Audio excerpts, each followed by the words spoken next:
Well, Trenton, let's go to our news of the week, which is brought to you by whom? Dingman's Collision Center. No, Eagle Mortgage. Dingman's Collision Center is the show sponsor along with D&M Roofing and Siding. Eagle Mortgage I should brings have us... known that one, Holly, sorry.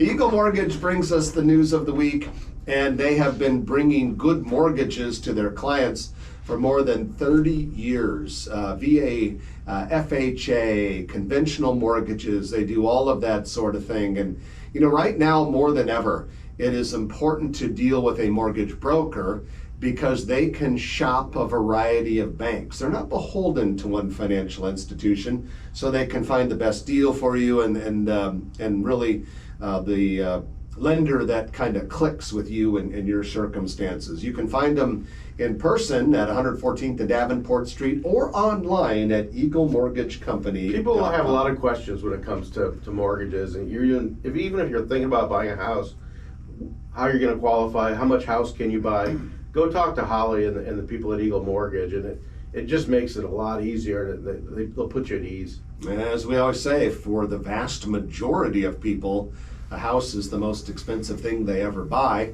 in their lives, and so you want to make sure you do it right, and Eagle will help you with that.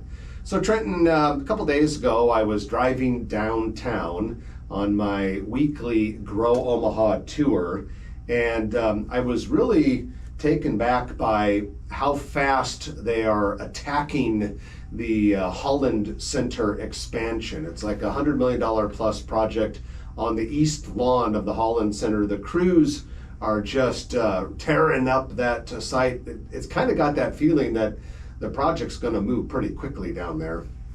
Holland Center is one of the gems that I just love, and I mean I've seen comedians there, but I love it when there's music there, especially jazz or something that really takes advantage of those acoustics. And so I'm excited to see. I know they're doing programming and different types of things in the expansion, but it'll be well used, I'm sure. Yeah, and it's becoming quite the entertainment hub there because you have the Holland Center, and then Steelhouse Omaha is just catty corner to it.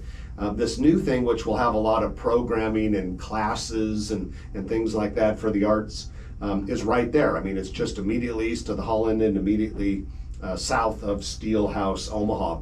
Well, while I was taking that tour downtown, I noticed another construction item that I think is of newsworthy note, and that is the very first vertical component of the future Mutual of Omaha headquarters tower is now in place.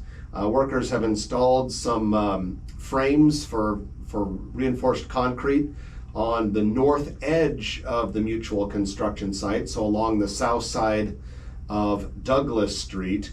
So basically, if you think about what the future tower is going to look like, on the two sides, so on the south side and on the north side, is going to be a very tall parking garage, which will be blended into, kind of look like part of the building. Presumably, these concrete structures will be part of the north parking garage.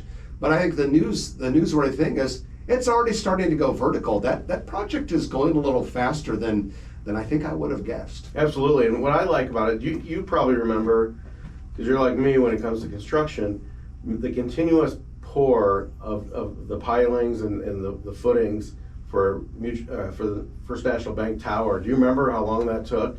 Not only do I remember it, I went down there that night and watched part of it. Of course, I don't have much of a life, and I will watch. You had less of one back then. I had even less of one right back then. But yes, I watched part of that continuous pour. They had just the parade of concrete trucks that were lined up to fuel the concrete pumpers. It was pretty cool, actually.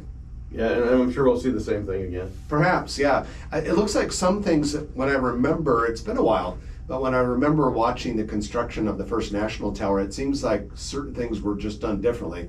Yeah, I suppose there are two different construction companies, different eras, different designers, even though the buildings are of similar height. Well, Creighton University is getting ready to open Graves Hall. Graves Hall will be a residence hall for freshmen. It is, right around 24th and Burt Street. It's been under construction for a couple of years, but it opens officially when this coming school year starts, which presumably will be August or early September. The building will house 400 students, and it will be the first new residence hall constructed at Creighton since 2006. A lot of amenities like a courtyard with outdoor fire pits, volleyball courts, fire pits at a collegiate residence hall. What could possibly go wrong? But it's part of a little bit of a building boom on the Creighton campus, because just to the west of it is the Jesuit residence, a building where all the Jesuit priests will live, and they'll also have some other functions in there. And then on the far northwest corner, Trenton, is the new health sciences building. So I chuckled.